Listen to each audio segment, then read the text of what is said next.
Hello বন্ধুরা, তোমরা সবাই কেমন আছো? নিশ্চয়ই খুব ভালো আছো। আজ আবার একটা নতুন রেসিপি নিয়ে তোমাদের সামনে চলে এসেছি।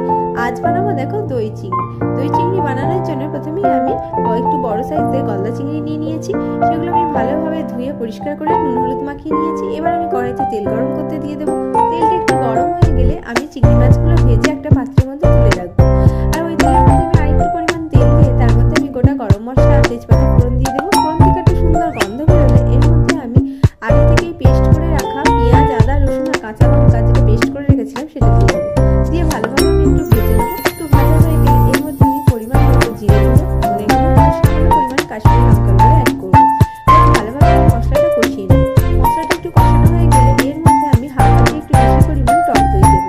দিয়ে ভালোভাবে মশলাটা কষাবো যতক্ষণ তেলটা ছাড়ছে। তেল ছেড়ে দিলে এবার আমি এর মধ্যে পরিমাণ মতো জল অ্যাড করবো। জল অ্যাড করে এর মধ্যে আমি পরিমাণ মতো নুন আর টক দইয়ের টকটা ব্যালেন্স করার জন্য চিনি দেবো। দিয়ে ভালোভাবে একটু ফুটে গেলে ভেজে রাখা চিংড়ি মাছগুলো দিয়ে দেবো। দিয়ে আমি কিছুক্ষণ চাপা দিয়ে রাখবো। তারপর গ্রেভিটা ঘন হয়ে গেলে